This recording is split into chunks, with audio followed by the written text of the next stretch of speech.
ஸ்ரீ சிவசங்கரா தேவனே, ஸ்ரீ சிவசங்கரா தேவனே.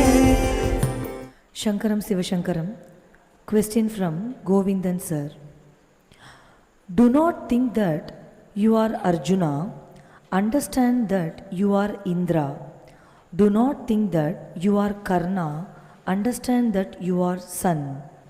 Don't think that you are Guha, the boatman of Lord Rama. Understand that you are Lord Muruga himself. என்னுடைய இந்த பாஷையை நீ புரிந்து கொண்டால் எல்லா தமிழ் புத்தாண்டுகளுமே உனக்கு பூத்து குலுங்கும் ஒரு இனிய ஆரம்பமாகவே தான் இருக்கும் என்று ஒரு தமிழ் புத்தாண்டு அருளுரையில் தாங்கள் தெரிவித்திருக்கிறீர்கள். நான் கடவுள் நீயும் கடவுள்தான் என்ற அத்வைத தத்துவத்தை ஏற்றுக்கொண்ட தாங்கள் தங்களுடைய இந்த தமிழ் புத்தாண்டு செய்தியில் சொல்ல வரும் ஆன்மீக தத்துவத்தினை தெளிவுபடுத்துமாறு கேட்டுக்கொள்கிறேன். முன்னர் நமது இச்சையினால் பிறந்தோம் இல்லை, முதல் இடை கடை நம் வசத்தில் இல்லை. இப்போ நம்முடைய வாழ்க்கை என்பது already preconceived prewritten drama. நம்ம ஏதோ புதுசாக நடந்துகிட்ருக்குன்னு நினைக்கிறோம். அப்படிலாம் இல்லை. நாம் பிறந்த போதே நம்ம லைஃப் ஹிஸ்ட்ரி எழுதிட்டாங்க. இந்த life history is derived from the datas fed out of our past birth memories. முன்பிரிவுகளில் இருந்த டேட்டாஸ் எல்லாம் ஃபீட் பண்ணால் ஒரு ப்ரோக்ராம் வரும். அதான் இந்த பர்த்துங்கிறது. ஸோ இந்த பர்த்தில் கழிக்க முடிஞ்சது கழிச்சிட்டு பெண்டிங் இருக்கிறது இருக்கும், புதுசாக சேர்த்துக்கிறது இருக்கும். அதை வச்சுக்கிட்டு போட்டாக்கா அடுத்த பர்த்துக்கான இது வரும். அதனால் வாழ்க்கைங்கிறது ஒரு விட்னஸிங் ஸ்டேஜே தவிர ஒரு பெர்ஃபார்மிங்கான ஸ்டேஜ் அல்ல. நம்ம யாருமே பெர்ஃபார்மன்ஸ் கிடையாது. என்ன இருக்கோ அதை நடிக்கிறதுக்காக வந்திருக்கோம். அந்த ட்ராமாவில் இந்த சீனு நீங்கள்லாம் ஒரு கோயிலில் உட்காந்துருக்கீங்க, பக்கோடா சாப்பிட்டீங்க, பழம் சாப்பிட்டீங்க, அண்டு பாட்டு கேட்டீங்க, and you are going to hear to question and answer session. அவ்வளோதான். அதனால் எதுவுமே புதுசு இல்லை. உலகத்தில் நல்லதும் இல்லை, கெட்டதும் இல்லை, மானமும் இல்லை, அவமானமும் இல்லை, இன்பமும் இல்லை, துன்பமும் இல்லை, எதுவுமே கிடையாது. அண்டு யாரும் யாருக்கும் எந்த உறவும் கூட இல்லை. நீ நினச்சின்னு இருக்கிறான் கணவன் மனைவி குழந்தைங்க அப்படின்னு, அப்படிலாம் ஒன்றும் இல்லை. இதெல்லாம் ஏதோ ஒரு ஜென்மாவினுடைய வெட்டக்குறை தட்டுக்குறை. ஒரு பிறவியில் மனைவியாக இருந்தவங்க அவங்களுடைய கணக்கு முடிஞ்ச உடனே அவங்க போயிட்டாங்க. இன்னும் யாருக்காவது அந்த மாதிரி வாசனைகள் பாக்கி இருந்தாங்க, அவங்க இன்னொரு பிறவியில் உனக்கு மகனாவோ மகளாவோ யாராவது வருவாங்க. எதுவுமே நிஜம் கிடையாது. அதனால் இந்த வாழ்க்கை என்பது ஒரு மாயை. மாயை இஸ் வாட், இல்லாத ஒன்றை இருப்பது போல் நாம் கற்பனை செய்து கொண்டு வாழ்ந்து கொண்டு இருக்கிறோம். உறவும் நிஜமல்ல, துறவும் நிஜமல்ல. ஸோ இந்த கேள்வியில் என்னெல்லாம் இருக்குது? ராமாயண காலத்தில் ஒரு வாலி இருக்கான். அந்த வாலி யார்? ஆத்மஸ்வரூபமாக பார்க்குற போது வாலி என்பவன் இந்திரன். ஆத்மஸ்வரூபமாக பார்க்குற போது அவனுடைய பிரதராக வந்த சுக்ரீவன் இருக்கான் இல்லையா, அவன் சூரியன். இப்போ ராமாயண காலத்தில் இந்திரன் வாலி, சூரிய சுக்ரீவன். மகாபாரத காலத்தில் சூரியன் கர்ணன், இந்திரன் அர்ஜுனன். ஸோ அந்த பாத்திரங்கள் இருக்கும். ஆர்எஸ் மனோகர் ட்ராமா மாதிரி அதில் நடிக்கிறவன் மாறிக்கின்னே இருப்பான். எம்ஆர் ராதா நடித்த ரோலில் ரத்த கண்ணீரில் பிற்காலத்தில் ராதா ரவி நடிச்சிருப்பார், எம்ஆர் ராதா நடிச்சிருப்பார். அந்த குடும்பத்தில் யாரோ ஒருத்தர் அந்த ரத்த கண்ணீர் கேரக்டரை நடிப்பாங்க. அந்த மாதிரி இந்த உலகத்தில் எதுவும் புதுசு கிடையாது. அந்த நடிக்க வருகிற நபர்களுக்கு அந்த அனுபவங்கள் தேவைப்படுகிற போது, இல்லை போன ஜென்மத்தினுடைய காரண காரியங்களால் இந்த பிறவியில் அந்த ரோல் அவங்களுக்கு கொடுக்கப்படுகிறது. இவ்வளோதான் வாழ்க்கை. இது ஏற்கனவே நிர்ணயிக்கப்பட்டிருக்கு.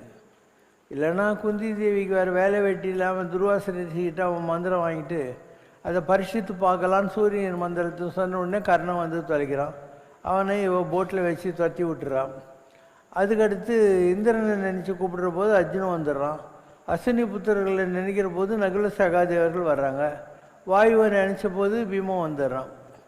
சரி, வாயு ரூபத்தில் மகாபாரத காலத்தில் வந்த பீமனும் அதே வாயு ரூபத்தில் ராமாயண காலத்தில் வந்த ஆஞ்சநேயரும் சந்திச்சுக்கிறாங்கன்னு கூட இருக்கா இல்லையா? ரெண்டு பேரும் சந்திச்சுக்கிறாங்கன்னு இல்லையா? அதனால் உலகம் பூராவும் ஒரு ட்ராமா தான். அதனால் எதை பற்றியும் கண்டுக்காது. வந்த வேலையை முடிச்சுட்டு போயினேரு.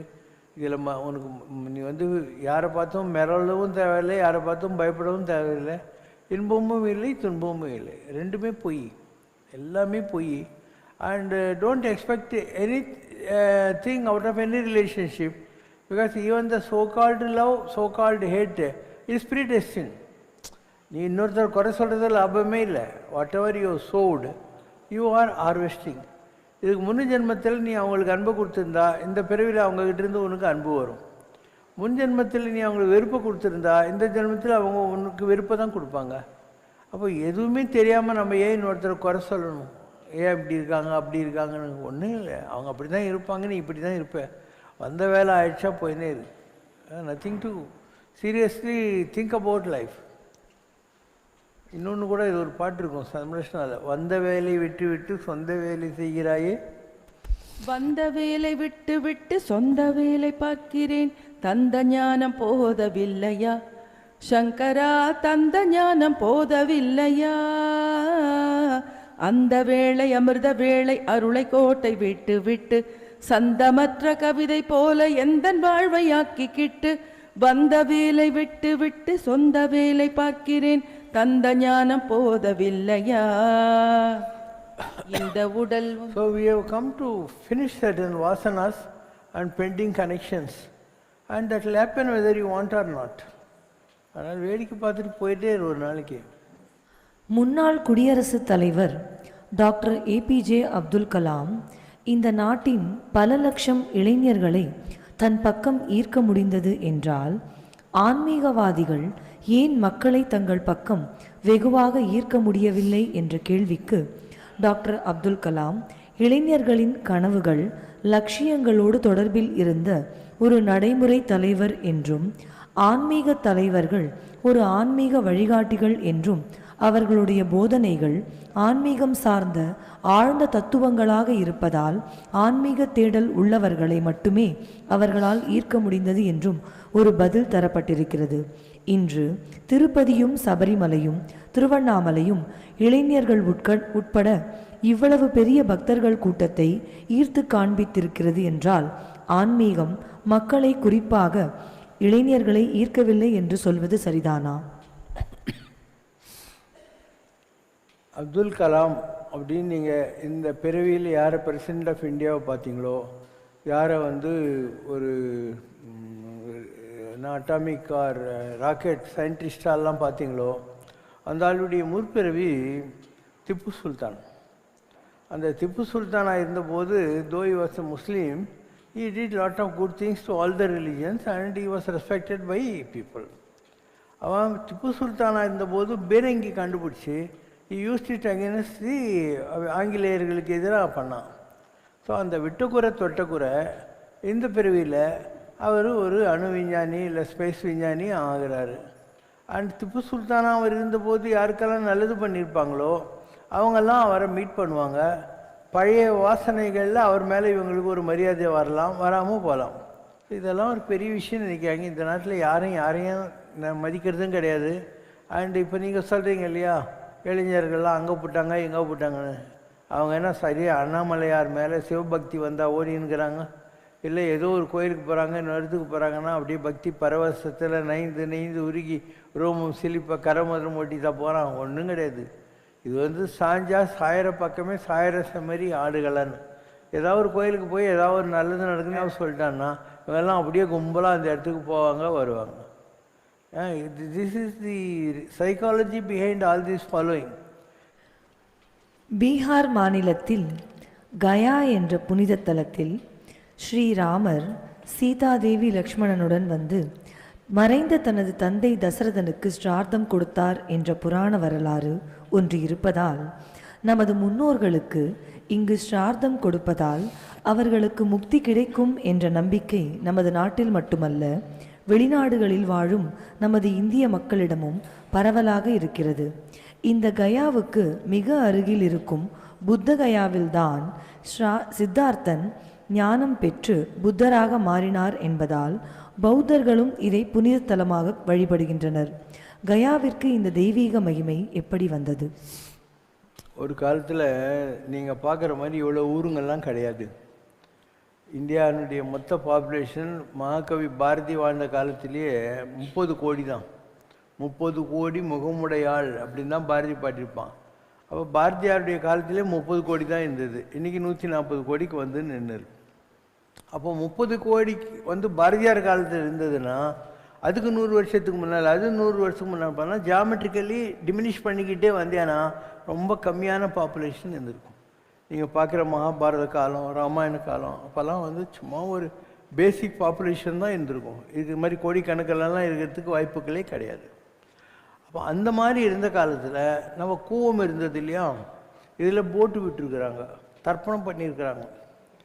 அப்போது ஒரு 100 வருஷத்துக்கு முன்னால் கூவத்தில் தர்ப்பணம் பண்ணின்னு இருந்தாங்க, போட்டு விட்டுன்னு இருந்தாங்கங்கிறத பற்றி பேசுகிறதும், கயாவில் வந்து இவ்வளோ விசேஷமாக பூஜை பண்ணிகிட்டு இருந்ததுனால இன்றைக்கும் அதே பழக்க வழக்கங்களை ஜனங்க கடைப்பிடிக்கிறாங்கங்கிறதையும் நீ கம்பேர் பண்ணால் உனக்கு புரிஞ்சிடும். See, a time was there when people were good and the country was, very clear in the concept of following elders. அந்த காலத்தில் ஒரு ஜாயிண்ட் ஃபேமிலின்னு இருந்தது. ஒரு வீடுனாக்கா ஒரு 3 பசங்க, 3 மருமகளுங்க, அவங்க பேர குழந்தைங்க, அப்பா அம்மா தாத்தா பாட்டி எல்லோரும் ஒன்றா இருப்பாங்க. சம்பாரித்த பணத்தை கொண்டாந்து எல்லோரும் அம்மாக்காரிக்கிட்ட கொடுத்துருவாங்க. இந்த அம்மாக்காரி என்ன பண்ணுவான், எல்லோரையும் ஒரு மாதிரி நடத்திக்கிட்டு அழகாக ஃபினான்ஸ் மேனேஜ்மெண்ட்லாம் பார்த்துக்கினே இருந்தா. இன்றைக்கி என்ன ஆகிப்போச்சு, வயசானவங்கன்னா மரியாதையே கிடையாது. அவங்க எங்கேயோ அந்த கேள்வியே திட்டுறா, போய் ஏதாவது ஹோட்டலில் கணக்கு எழுத வேண்டியது தானே அப்படிங்கிறாங்க. அதனால் இன்றைக்கி வயசான பெரியவங்களை பார்க்குறதுக்கு ஆளே கிடையாது. கல்யாணம் ஆன உடனே வந்திருக்கிற பொண்ணு இருக்கா இல்லையா, வந்திருக்கிற பொண்டாட்டி இந்த மகன்கிட்ட சொல்கிறா, வாங்க உங்கள் தங்கச்சிக்கு கல்யாணத்துக்கு உங்ககிட்ட காசு கேட்பாங்க, நம்ம தனி கொடுத்தனும் போகலான்ட்டு. இதே மாதிரி அந்த வந்துக்கிற பொண்டாட்டியில் அவளுடைய அண்ணங்காரன் சொல்லியிருந்தான்னு வை, எல்லாம் அந்த அண்ணி சொல்லியிருந்தான்னு இவளுக்கு கல்யாணம் ஆயிருமா? ஸோ சுயநலம் பூரா சுயநலம் சார்ந்த வாழ்க்கை. எல்லோரும் இவனுக்கு என்ன வேணுங்கிறத பார்த்துக்கிட்டே இருப்பானே தவிர நியாயம் நேர்மெல்லாம் இன்றைக்கி கிடையவே கிடையாது. அதனால் இன்றைக்கி பெரியவங்களையும் யாரையும் மதிக்கிறதே கிடையாது. அண்டு இந்த அன்பு இன்பெல்லாம் குறைஞ்சி போச்சு. ஒரு காலத்தில் பெரியவங்க அவங்களுடைய 2 பொண்ணுங்க இவங்களெல்லாம் ஒரே மாதிரி நடத்துவாங்க. இப்போ அப்படி இல்லை. 2 பொண்ணுங்க இருந்தால் ஒரு பொண்ணு ஒரு மாதிரி நடத்துவாங்க, இன்னொரு பொண்ணு இன்னொரு மாதிரி நடத்துவாங்க. பெரியவங்களும் இப்படி ஆகி போயிட்டாங்க. ஸோ எல்லாமே பொல்யூட்டான ஒரு காலகட்டத்தில் நாம் வசிக்கிறோம். இதெல்லாம் அன்பெல்லாம் கிடையவே கிடையாது. எல்லாம் காரியவாதம், ஒரு சுயநலம் சார்ந்த வாழ்க்கை தத்துவத்துக்கு எல்லாருமே அடிக்ட் ஆகிட்டாங்க. அண்ட் ஒரு நிஜமான ஒரு ஃப்ரெண்ட்ஷிப் கூட இந்த காலத்தில் கிடையாது. ஒரு 2 பொண்ணுங்க ஒரு காலேஜ்லேயோ ஸ்கூல்லையோ பழகிறாங்கன்னு வை, இவங்க 2 பேரும் ரொம்ப ஃப்ரெண்டாக இருப்பாங்க. இவன் அவளை நம்பி எல்லாத்தையும் சொல்லுவாள், அவள் இவளை நம்பி எல்லாத்தையும் சொல்லுவாள். 2 பேருக்கும் ஏதோ ஒரு முட்டிக்கிச்சின்னு வையேன், அப்போ எல்லாத்தையும் எல்லாருக்கிட்டையும் போட்டு கொடுத்துட்டு பிபிசி ஆகிடுவாவும், CNN ஆகிடுவான். அப்போ இது என்ன ஃப்ரெண்ட்ஷிப்? இது ஒன்றை நம்பி ஒரு ரிலேஷன்ஷிப்பில் ஒரு இருக்கா, அவளை நீ இந்த மாதிரிலாம் பழி வாங்கலாமா, அவமானப்படுத்தலாமா? ஸோ எல்லாமே ராங்க இந்த காலத்தில். பிறரது கஷ்டத்தையோ அல்லது வியாதியையோ தீர்த்து வையுங்கள் என்று பூண்டி மகானிடம் அவரது அடியவர்கள் வேண்டிக் கொண்டால் அவன் கர்மாவை நீ வாங்கிக் கொள்கிறாயா என்று அந்த அடியவரிடம் பூண்டி மகான் கேட்பார் என்று தங்களது அருளுரைகளில் தெரிவித்திருக்கிறீர்கள். அப்படியானால் ஒரு தனி மனிதனின் துன்பத்தையோ அல்லது வியாதியையோ தீர்ப்பதற்கு இறைவனிடம் கூட்டு பிரார்த்தனை செய்யும் போது அந்த வேண்டுதல் நிறைவேறிவிட்டால் அந்த தனி மனிதனின் கர்மா கூட்டு பிரார்த்தனை செய்பவர்களை பாதிக்குமா? For every action that is an equal and opposite reaction. அப்போ ஒரு ஆள் ஏன் சஃபர் ஆகுறான்? அவன் செய்த ஏதோ ஒரு துர்க்கர்மாவனாலும் சஃபர் ஆகுறான். இல்லைன்னா எல்லாருமா உலகத்தில் கஷ்டப்பட்டுருக்கான், அவன் துர்க்கர்மா. நீங்கள் பூண்டி மகானை பற்றி கேட்டதுனால சொல்கிறேன். அவர் இருந்தார் கலசப்பாக்கத்தில். அப்போது அந்த ஊர்க்காரங்க கிட்ட போய் பெங்களூர்லேருந்து ஒருத்தன் சொல்கிறான், இந்த மாதிரி என்ன கொஞ்சம் நான் பெங்களூர்லேருந்து வந்துக்கிறேன், சாமிக்கிட்ட கொண்டு போய் எனக்கு சொல்லுங்கணும். ஐயோ நான் வந்து நாங்கள் கொண்டு போய் விட்டால் அவங்க கர்மாவை நீ வாங்கிக்கிறியான்னு சொல்லுவார். அவர் என்ன திட்டினாலையும் எதிரில் போய் நின்றுக்கினே இரு, அவர் காரி துப்புனா கூட சும்மா தான் இருக்கணும். அப்போ என்றைக்கான ஒரு நாளும் உனக்கு மனசு மாதிரி அவர் ஹெல்ப் பண்ணுவாருன்ட்டு. இவன் என்ன பண்ணுவான், இவனுக்கு உடம்பு பூரா வியாதி. அதனால் அந்த ஆற்றுல குளிச்சுட்டு நேராக போய் அவர் எதிரில் நின்றுக்கிட்டே இருப்பான். அவனை பார்க்காத மாதிரியே இருப்பார். இப்படி 1 மாதம் அவன் இருந்துக்கினே இருக்கான். டெய்லி போவான், குளிச்சுட்டு அவர் எதிரில் நிற்பான். அவன் 30 நாள் கழிச்சு அவர் சொல்கிறார், தாய்க்கும் தாரத்துக்கும் வித்தியாசம் தெரியாத சண்டாளா சண்டாளா அப்படின்னாரு. இந்த நாய் என்ன பண்ணியிருக்கான், அவங்க அம்மாக்கிட்டே பத்துருக்கான். அதுதான் கர்மா. அவர் சொல்கிறார், தாய்க்கும் தாரத்துக்கும் வித்தியாசம் தெரியாத சண்டாளன்னு திட்டியிருக்காரு. இப்படி பல விஷயங்கள் உலகத்தில் நடக்கும். நீங்களே பேப்பரில் பார்க்குறீங்க. அந்த உப்பு தின்னவன் தண்ணி குடிச்சு தானே ஆகணும். இதுக்கு சாமியார்கிட்ட போய் நின்றுட்டு இவன் நல்லா ஆகிட்டா மாத்திரம் உருப்பட போகிறானா? நல்லா ஆகிட்டான்னா திருப்பி அந்த தப்பு தான் பண்ண போகிறான்.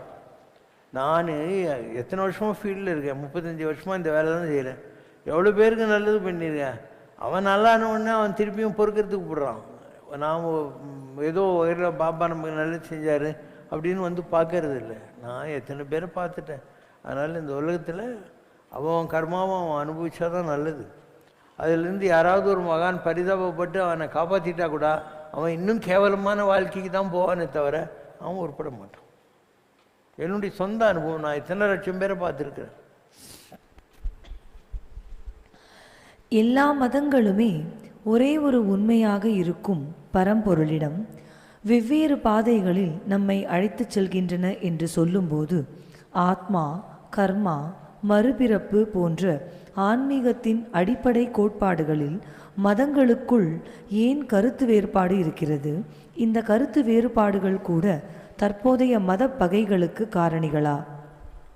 மதமான பேய் பிடியாது இருக்க வேண்டும் அப்படின்னு வள்ளல் பெருமானார் பாடினார், ராமலிங்க வள்ளலார். அவர் ஏன் அப்படி சொல்கிறாரு? இன்னும் விளக்கமாகவே சொல்லியிருக்காரு. பேய் பிடிப்புற்ற பிச்சு பிள்ளை மதங்களாலே என் மக்கள் மாண்டு போயினார், நீ என் பிள்ளை ஆதலாலே செயல் விரைந்து புரிக என்று இட்ட குருவே அப்படிங்கிறார். பேயும் பிடிச்சி பைத்தியம் பிடிச்ச மாதிரி இந்த ரிலீஜியஸ் ஃபைட்டில் என் பிள்ளைங்கள்லாம் செத்துக்கிட்டு இருக்காங்கடா, அதனால் நீ என் மகனாச்சே போய் அவங்களுக்கெல்லாம் புத்தி சொல்லி திருத்து அப்படின்னு. இவர் ஐயோ நான் சொன்னால் யார் கேட்பாங்கன்றார்.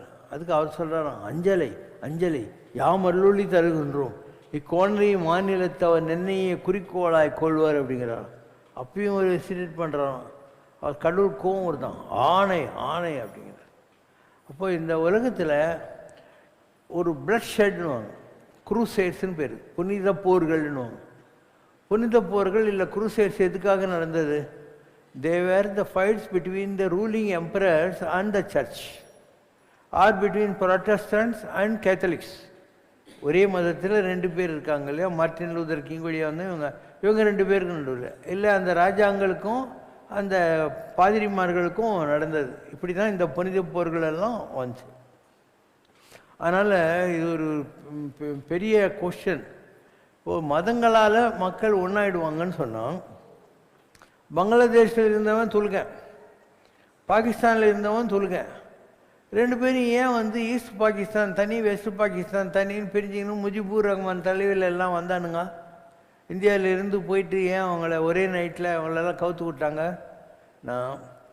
இவன் சொன்னான் நான் துலுக்கந்தான், ஆனால் நான் வங்காளி மொழி பேசுகிறேன். அவன் சொன்னான் நான் துலுக்கந்தான், ஆனால் உருது மொழி பேசுகிறேன்னா. அப்போ மதங்களால் மக்கள் ஒன்று சேர முடியாதுங்கிறதுக்கு இதுதான் ப்ரூஃப். மொழி பிரிக்குது நான். சரி, இதே ஆந்திராவில் அவனும் தெலுங்கு இவனும் தெலுங்கு. இவன் ஏன் தனியாக தெலுங்கானா கேட்டு போராடி தெலுங்கானா தனியாக ஆந்திராலாம் தனியாக வந்தது அப்படின்னா, அவன் சொன்னான் தெலுங்கானா பொருளாதாரத்தில் வீக்காக இருக்குது, ஆந்திரா வந்து ரொம்ப ரிச்சாக இருக்குது, அதனால் பொருளாதாரம் எங்களெல்லாம் பிரிக்குது அப்படின்னா. சரி, அப்போது வந்து மதங்கள் அவுட் ஆயிடுச்சு, அண்டு லாங்குவேஜும் அவுட் ஆகி போச்சு, மக்கள் ஒன்றும் சேர்க்கலை. பொருளாதாரம் இப்போ எல்லாருக்கும் ஒரே மாதிரி பொருளாதாரத்தை கொடுத்து இருந்த ரஷ்யா ஓவர் நைட்டில் சீட்டுக்கட்டு குலுங்கி விழுந்த மாதிரி புயற்காற்று சூறையிலே சமடரெல்லாம் சரிந்து சட சட என்று விழுந்தார் அப்படின்னு சொல்லிட்டு பாரதி பாடுகிற ருஷ்ய புரட்சி வந்தபோது ஜார்மனை தூக்கி போட்டு ஏன் வந்து இதெல்லாம் நாங்கள் அப்போது பொருளாதாரத்தில் ஒன்றா இருந்த ரஷ்யா கூட உடஞ்சி போச்சு. அப்போது அது ஏன் பிரிஞ்சது? ஸோ மதங்கள் ஒன்று சேர்ப்பதில்லை, மொழி ஒன்று சேர்ப்பதில்லை, பொருளாதாரம் ஒன்று சேர்ப்பதில்லை. இப்படி நீ எலிமினேட் பண்ணிக்கினே வா. அப்போ எது தான் ஒன்று சேர்க்கணும்னா எதுவுமே ஒன்று சேர்க்காது. எம்ஜிஆர் பல்லாண்டு வாழ்கன்னு ஒரு சினிமா இருந்துச்சு. அதில் அவர் என்ன பண்ணுவார், ஒரு இந்தியா மேப் இப்படி வரைஞ்சிட்டு ஒரு 4 காலேஜ் பொண்ணுங்கிட்ட கொடுத்துட்டு அது கீழ்ச்சி போட்டு ஒட்டுங்கன்னு. இவங்கெல்லாம் இப்படி ஒட்டி இப்படி ஒட்டி இன்னும் பார்க்குறாங்க, ஒட்டாது. எம்ஜிஆர் என்ன பண்ணுறாரு, கப்புன்னு அதை ஒட்டிட்டு பாருங்கன்றார். எப்படி நீங்கள் பண்ணீங்கன்றாங்க. நீங்கள் இந்தியா மேப்பை ஒட்ட பார்த்தீங்க, அது ஒட்டலை. நான் இந்தியா மேப்புக்கு பின்னால் ஒரு மனுஷனுடைய கண், மூக்கு, கை, காலுக்கு, வாக்கெல்லாம் வரைஞ்சிருந்தேன். ஸோ பின்னால் இருந்த மனுஷனுடைய கண்ணு, காது, வாய், மூக்கு, காலெல்லாம் ஒட்டின உடனே இந்தியாவை ஒட்டிக்கிச்சுன்னா. அப்போ காடாகு ஒன்றோ நாடாகு ஒன்றோ அவலாகு ஒன்றோ மிகையாகு ஒன்றோ எவ்வழி நல்லை ஆடவர் அவ்வழி நல்லை வாழினரே. அப்போ உலகம் என்பது உயர்ந்தோர் மாட்டே, உலகம் என்பது மக்கள் தான். ஆல் தீஸ் யமுனையும் நதியும் காரகோரம் மலையும் இதெல்லாம் கிடையாது, மனிதர்கள். அப்போ மனிதர்கள் எந்த அளவுக்கு நல்லவங்களாக இருக்கிறாங்களோ அந்த அளவுக்கு தான் அந்த நாடு. எவ்வழி நல்லை ஆடவர்னா மனிதர்கள், அவ்வழி நல்லை வாழிய நிலையே. அப்போ மனிதர்களை தான் நம்ம நல்லவங்களாக்கணும், மனிதர்களை தான் ஒன்றாக்க பார்க்கணும். வினா வெங்கடேஷம் நநாதோ நநாதஸ் சதா வெங்கடேஷம் ஸ்மராமி ஸ்மராமி. ஹரே வெங்கடேஷ பிரசீத பிரசீத பிரியம் வெங்கடேஷ பிரயச்ச பிரயச்ச. ஸ்ரீராம ராம ராமேதி ரமே ராமே மனோரமே சஹஸ்ரநாம தத்துல்யம் ராம நாம வரானனே. ஓம் ஜெய் சிவ சங்கர ரே சுவாமி ஜகத் பரிபாலகரே. ஆதி சங்கர அவதாரா அநாத ரக்ஷகரே. ஓம் ஜெய் சிவ சங்கர ரே.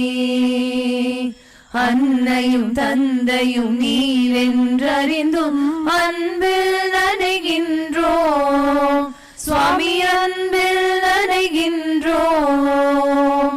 ஆசானும் இறையாகிய தேவா நின்னடி பணிகின்றோம். ஓம் ஜெய் சிவ சங்கரரே. கைலையை பன்முறை வலம் வந்தாய் ஓ கருணாகர கீர்த்தி சுவாமி, கருணாகர கீர்த்தி. மயிலையில் நின்று வரம் தருகின்றாய் மங்களகர மூர்த்தி. ஓம் ஜெய் சிவ சங்கரரே. ஆனந்த சாகரம் தனிலம்மை ஆழ்த்தும் அற்புதாருள் ஜோதி சுவாமி, அற்புதாருள் ஜோதி. ஆரத்தி செய்து பாடி மகிழ்ந்தோம் அருள்வாய் பரஞ்சோதி. ஓம் ஜெய் சிவ சங்கரரே. நாராயண நாராயண ஓம் சத்யநாராயண நாராயண நாராயண ஓம். நாராயண நாராயண ஓம் சத்யநாராயண நாராயண ஓம் சத்யநாராயண நாராயண ஓம். ஓம் ஜெய் சிவ சங்கரரே. குறை ஒன்றுமில்லை மறைமூர்த்தி கண்ணா, குறை ஒன்றும் இல்லை கண்ணா, குறை ஒன்றுமில்லை கோவிந்தா.